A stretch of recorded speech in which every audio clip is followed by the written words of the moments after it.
¿Cómo están, queridos amigos? Muy buenos días, buenas tardes, perdón, y hemos comenzado la tarde el día de hoy.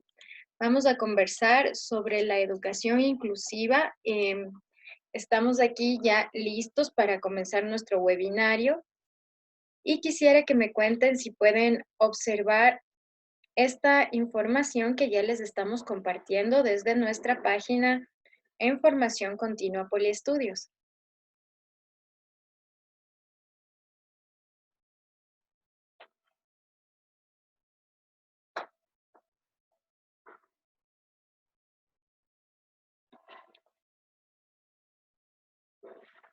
Qué bueno que está en el día de hoy aquí. Vamos a comenzar con ciertas preguntas. La primera pregunta que quiero hacerles es en cuanto a qué es para ustedes la educación inclusiva y cómo sería una verdadera educación inclusiva virtual.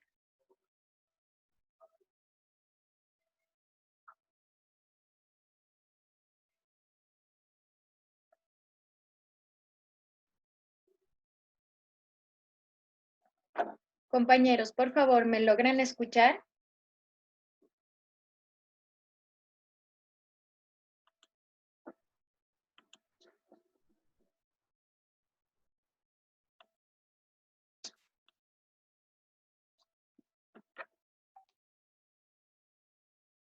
Vamos a comenzar y vamos a explicarles las cosas importantes. En realidad, una de las cosas que a nosotros nos preocupa en este tiempo es hablar sobre la educación virtual. Y vemos que hay ciertas cosas que la gente aún no ha logrado entender.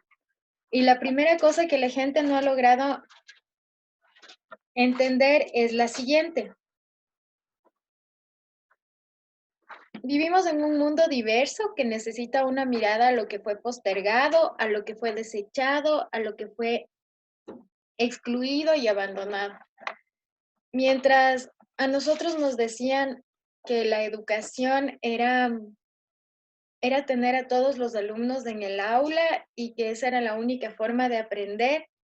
Entonces, recién en este momento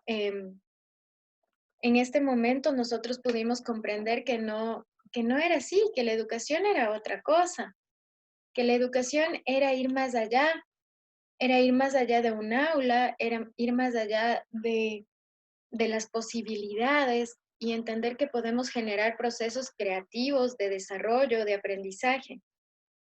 Una de las cosas más importantes que nosotros entendemos en esta área es que estamos construyendo una nueva forma de aprender y que esta construcción de una nueva forma de aprender vincula no solo a este mundo diverso, sino también a esta construcción social de la educación. ¿Qué quiere decir esto? Y es lo que me gustaría comprender para ustedes y les voy a hacer la pregunta. Cuéntenme, ¿qué quiere decir para usted educar desde la inclusión?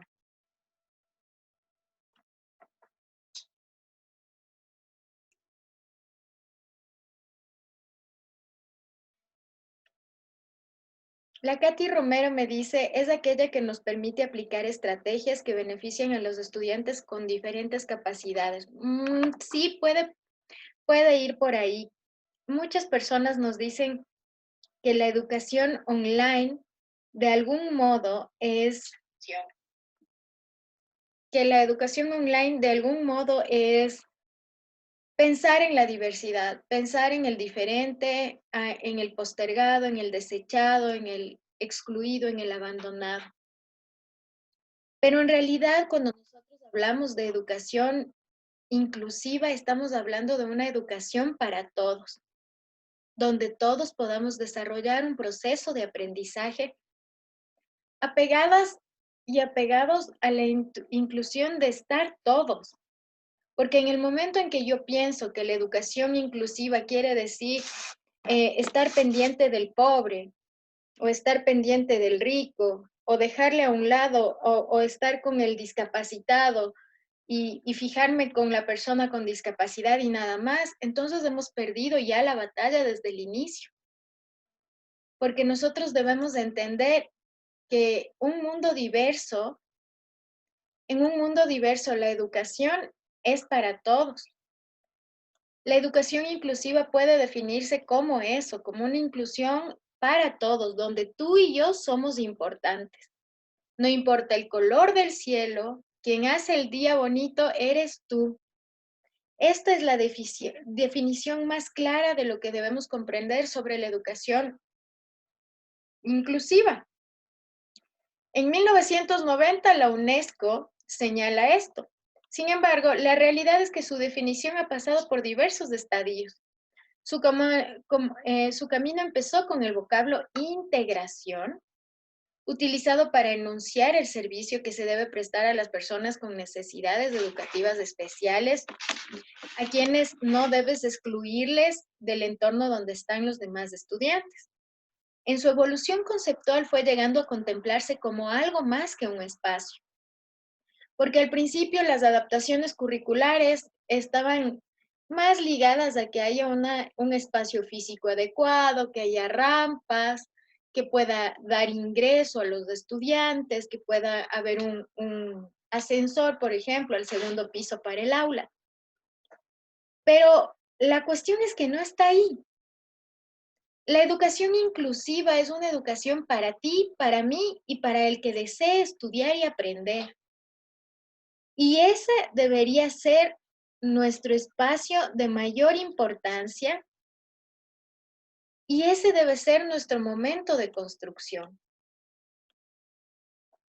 Y alguien me decía, ok, entonces el día de hoy, Vero, vamos a hablar exclusivamente de cómo atender a los niños con discapacidad o cómo vamos a entender a los niños con retraso mental leve. No, compañeros, hoy vamos a hablar de la generalidad, de lo que en realidad implica incluir la educación virtual para todos y todas. Y lo primero que les he puesto es una imagen a la que quiero que cada uno de ustedes vea, y es un barquito, un bote, se podría decir, que está lejos, lejos, lejos, lejos de todo. Parece que es en el Amazonas, pienso yo que es en el Amazonas donde hay estos atardeceres hermosos. Quiero que me digan ustedes cómo van a llegar virtualmente a este niño o a esta niña o a este adolescente. ¿Cómo van a llegar ahí? ¿Cómo va a ser su proceso de acompañamiento virtual para una persona que vive en un bote, lejos de toda conexión? ¿Cómo sería?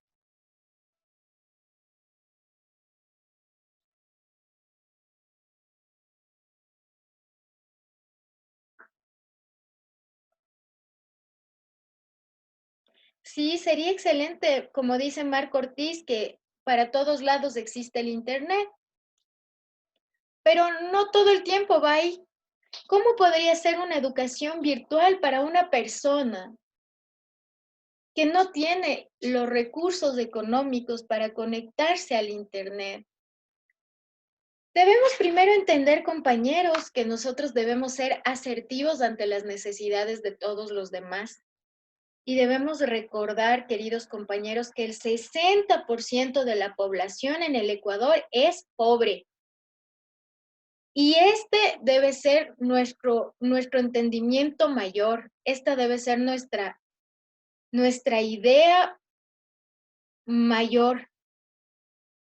Y va encaminada a entender la diversidad de género, de raza, de jóvenes que viven en pobreza, desplazados, migrantes, víctimas de violencia, minorías étnicas, poblaciones ubicadas en regiones lejanas, poblaciones vulnerables, a las que no se les ha brindado las oportunidades y el acceso a la educación, a los sistemas tradicionales de formación. Cuando el sistema logra llegar hasta ellos, entonces hemos triunfado. Compañeros, podríamos estudiar con WhatsApp, podríamos estudiar desde un celular móvil, podríamos estudiar desde la radio o desde la prensa. Tenemos que buscar las alternativas. Lo importante es que usted no excluya a ninguno de sus estudiantes.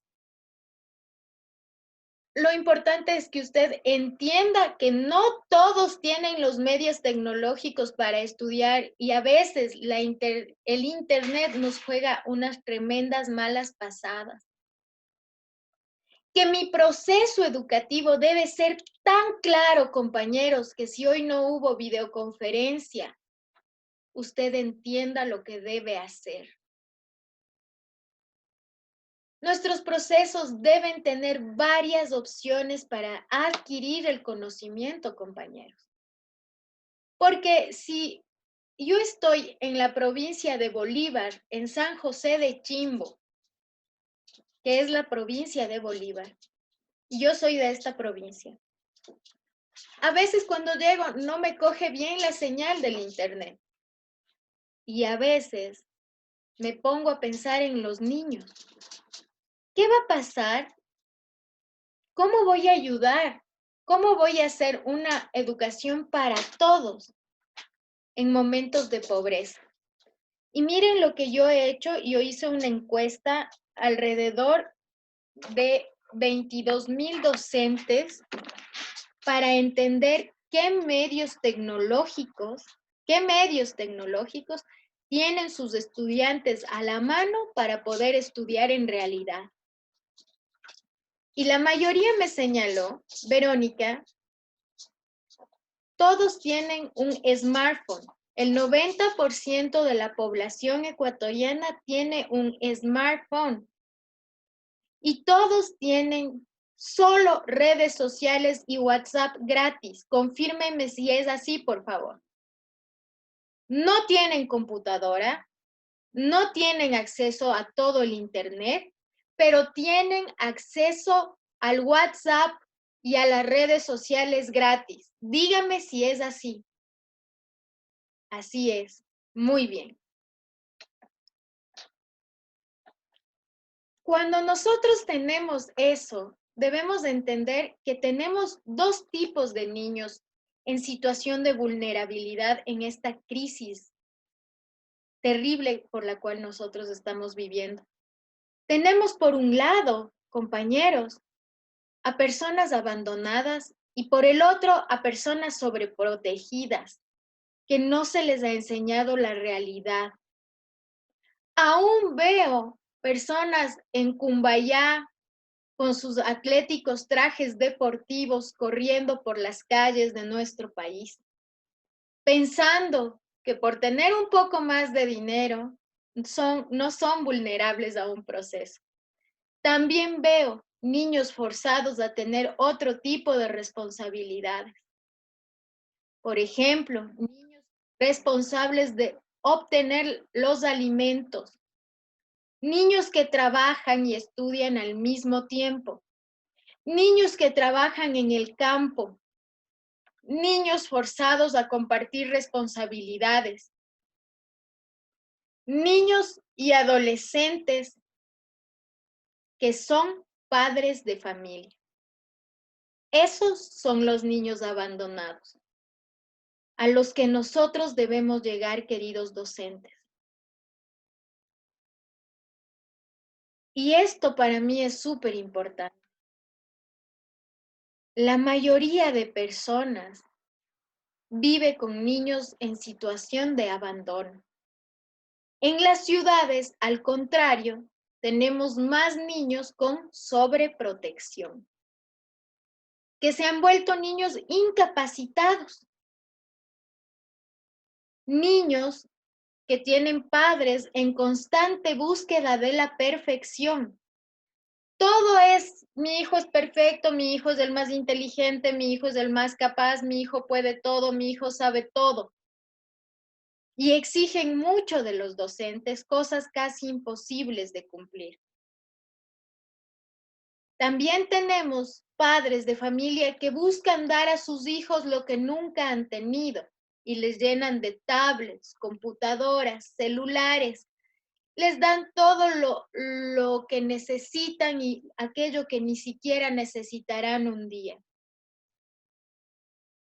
Y en ese momento ese niño también entra en abandono por sobreprotección. Y estos niños son acostumbrados a que los papás les den haciendo, les den resolviendo y les den pensando. Por tanto, son tan peligrosos como los niños forzados a tener otras responsabilidades. Y nosotros debemos entender que estamos trabajando desde la virtualidad con estos dos tipos de niños, los niños en abandono y los niños en sobreprotección. Los de sobreprotección totalmente débiles, totalmente vulnerables, con miedo a todo, con terror a todo. Y los niños de abandono, que son niños que buscan su sustento diario y resolver problemas muy graves de su vida. Estamos de acuerdo con que la inclusión educativa también debe trabajar con estas dos áreas, compañeros. ¿Se pusieron a pensar ya?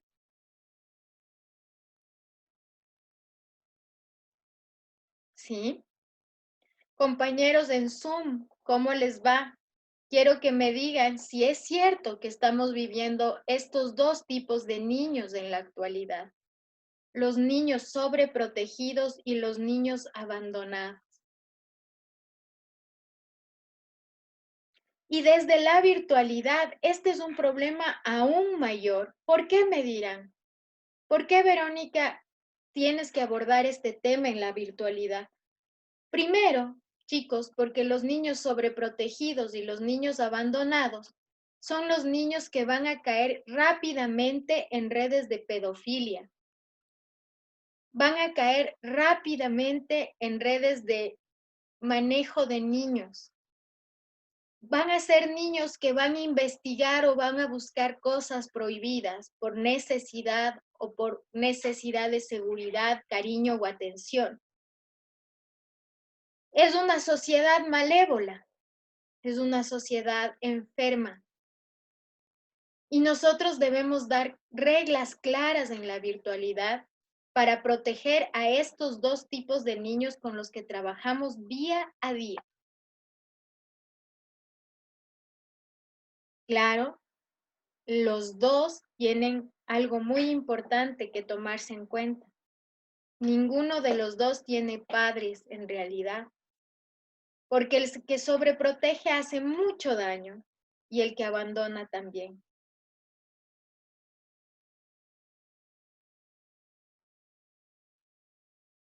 Vamos a continuar.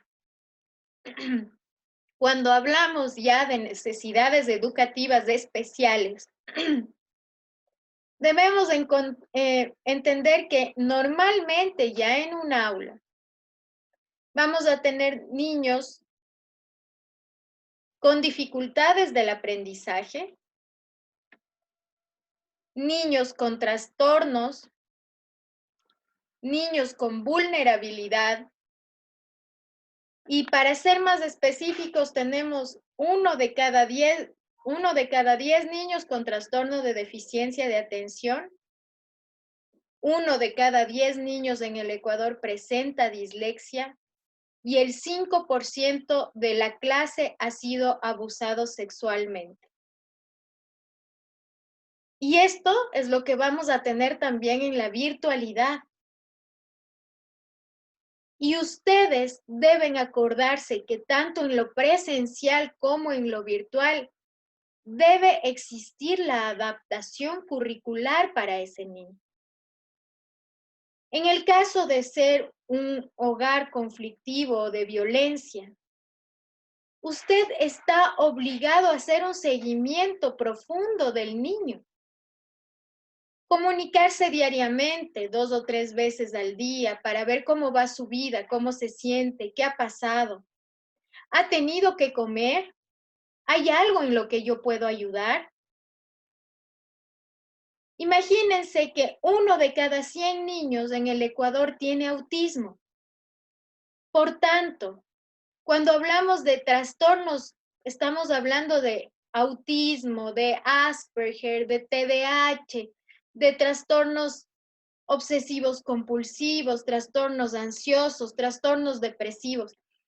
Y nosotros debemos entender que en el aula virtual también debe tener la adaptación curricular necesaria para abordar este universo que es mi aula de clases. Muchos en la desesperación han pensado que ponerles frente a una videoconferencia es la mejor forma de educar. Otros porque no encuentran un proceso. Y quiero que entiendan que eso no puede darse en la educación inclusiva, porque usted tiene que adaptarse a las necesidades del niño y el adolescente. ¿Cómo lo vamos a hacer? Primero debemos comprender qué estrategias funcionan, porque usted tiene que comprender que el mundo virtual es diferente al presencial. Y no podemos obviar, como dice Eve Arequipa en este momento, Eve Arequipa Rosero, no podemos obviar la adaptación curricular. Antes yo veía muchas estrategias que funcionaban, como copiar en un cuaderno, como escribir un cuaderno, como hacer un dictado. Veía que el niño que sale al patio a jugar, entonces él aprendía. Pero al pasar de los años y las décadas, porque ya estoy vieja, entonces comprendí, compañeros y compañeras, que las cosas han ido cambiando. Yo decía que antes un video funcionaba, un audio funcionaba, una escritura funcionaba, el ejercicio en movimiento funcionaba y luego la práctica. Pero en el año 90, los niños eran visuales en un 20%, auditivos en un 40%, escritos en un 15% y 20% eran kinestésicos, es decir, aprendían mediante el movimiento. 0% interactivos y 0% multimediales. Para el año 2000, compañeros, 30% eran visuales, comenzaron a ver más. Bajó la audición al 30%, ya no les interesaba tanto lo que escuchaban. Bajó aún más la escritura, se redujeron las planas, se redujeron las copias. Bajó al 10%. Los kinestésicos bajaron al 10%. ¿Por qué? Porque se presentaron las alergias alimentarias, las alergias al ambiente de mayor forma por la contaminación. Y esto, compañeros, este 10% bajó de 20 a 10% del 90.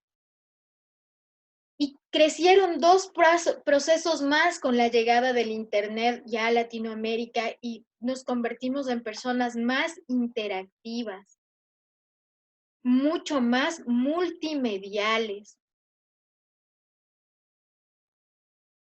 Entonces, para el 2020, compañeros, tenemos un 10% de chicos visuales, un 10% de niños auditivos, un 5% de niños escritores,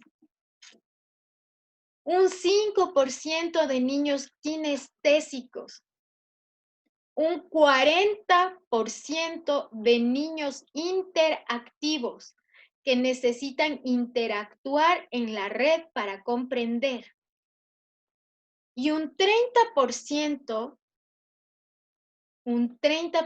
de niños multimediales, es decir, que no solo pueden aprender de manera visual o que no solo pueden aprender de manera auditiva. Y esa es nuestra realidad, compañeros, que ahora debo trabajar con niños interactivos y multimediales que además tendrán capacidades visuales y auditivas muy bajas. ¿Qué debemos hacer con ellos? ¿Cómo debemos actuar entonces? Nuestra aula deberá estar sustentada en eso, en la interacción, en el uso de videos multimedia, donde el niño pueda jugar, donde el niño pueda ver, observar, oír, casi percibir las emociones. El niño no puede quedarse observando solo una lámina porque se va a aburrir y no va a entender. Está lleno constantemente de estímulos, estímulos que deben ser cada vez más fuertes.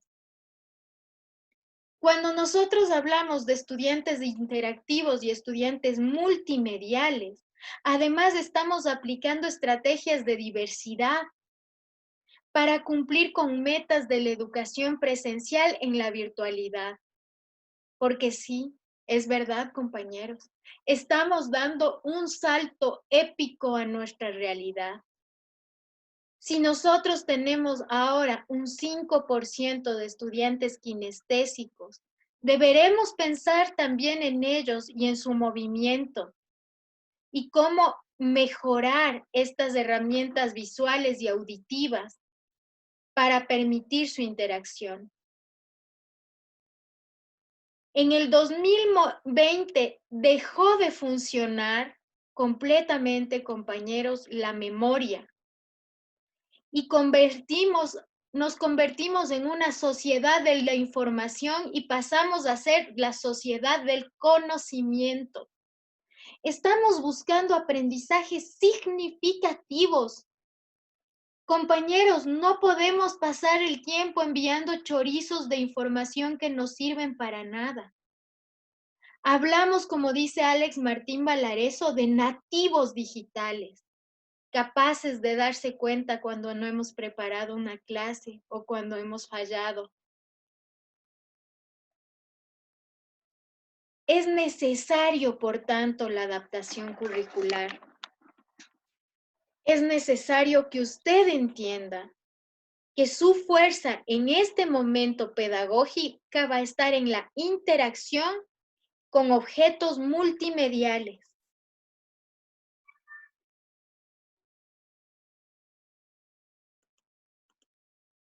¿Quién va a ser necesario en este proceso? Y yo he puesto una foto aquí maravillosa cuando me invitaron a brindar una capacitación en la Universidad de Bolívar.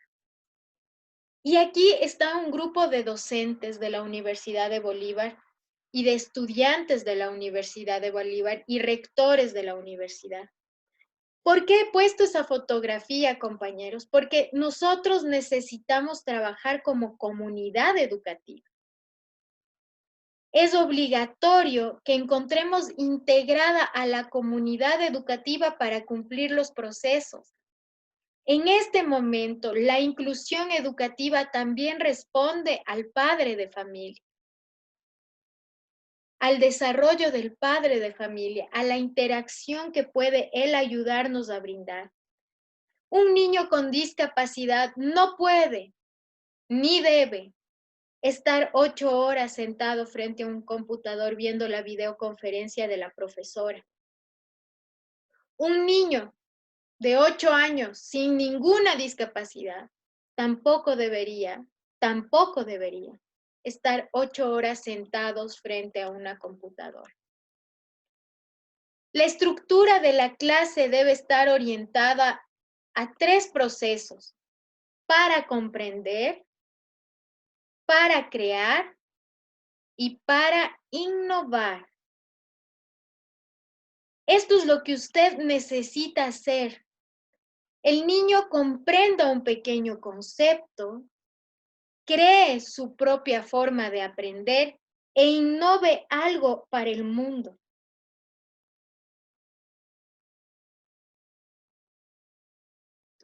Aquí las compañeras psicólogas nos van a tener que ayudar muchísimo. Debemos simplificar el conocimiento y debemos permitir al estudiante recrear un nuevo conocimiento para sí. Es momento de que el mundo cambie. Los recursos tecnológicos son innumerables, compañeros. Las opciones tecnológicas para educar son gigantes. pero usted debe comprender que debe capacitarse y adquirir este conocimiento, porque si no, no estamos llegando como debemos a nuestros estudiantes.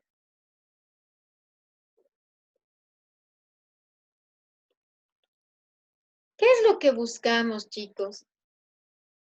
Buscamos que esta educación que es para todos y todas entienda la igualdad, entienda que trabajamos en comunidad y estamos trabajando fuertemente para generar procesos significativos de aprendizaje. Esto, compañeros, es de vital importancia. No todos estamos en el mismo barco, decía Jürgen Schultz el día de hoy, un gran amigo. Estamos en el mismo mar, compañeros. Algunos navegando en sus yates con muchachas tomando el sol, otros navegando en un bote nuevo y de marca.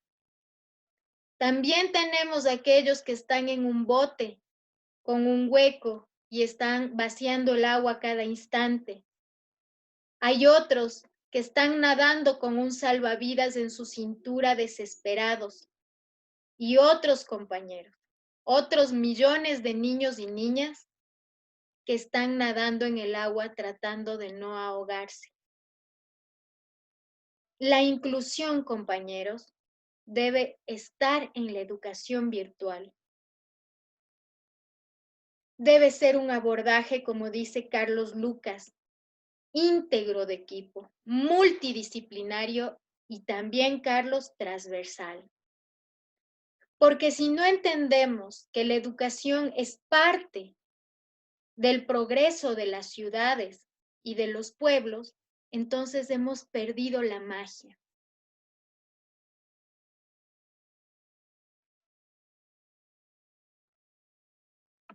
¿Cómo ayudar? La primera cosa que yo le quiero pedir a ustedes es tenga cuidado de la pedofilia, tenga cuidado del abuso sexual mediante medios tecnológicos con los niños. Recuerde que los niños de 5 a 8 años pueden utilizar ciertas herramientas tecnológicas. No, los niños de 5 a 8 años no tienen Facebook, compañeros, ni Instagram, ni Twitter. Está prohibido que usted haga un grupo con los niños con Facebook, Twitter o Instagram, porque existe una fuerte corriente pornográfica y usted debe proteger la inocencia del niño. De 9 a 12 años, no, compañeros. No pueden utilizar ese tipo de redes sociales. De 13 a 17 años podrían comenzar con Facebook, con supervisión. Sería mucho mejor que la comunicación se dé mediante un aula virtual, se brinde mediante una capacitación al padre de familia, se cree un grupo del padre de familia con usted para evitar este tipo de procesos.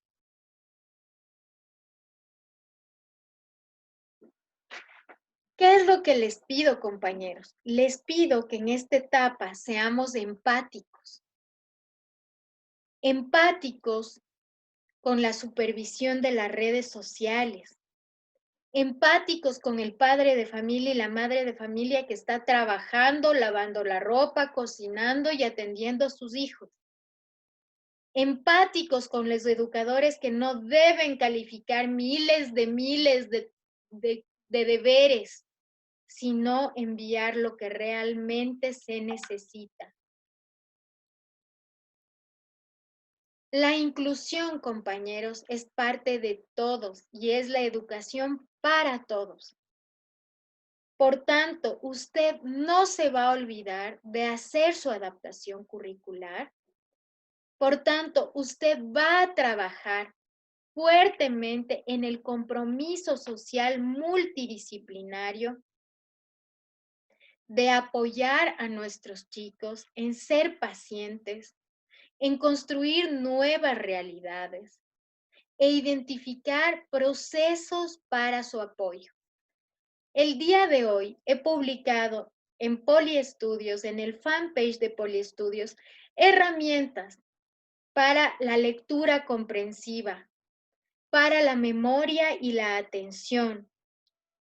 He publicado para ustedes herramientas para la lectoescritura, para la grafomotricidad, para que ustedes puedan utilizarlo con sus estudiantes. Les pido, compañeros, revisen de una en una para saber cuál les sirve y en qué momento pedagógico. De esta forma, usted va a ir integrando los saberes y cumpliendo los procesos de una manera técnica, de una manera asertiva y una manera constructiva. Es importante, compañeros, es importante que usted pruebe una herramienta antes de usarla.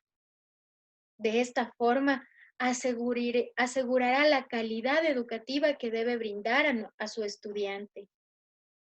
Compañeros, este es un momento drástico en nuestro país y necesitamos docentes preparados.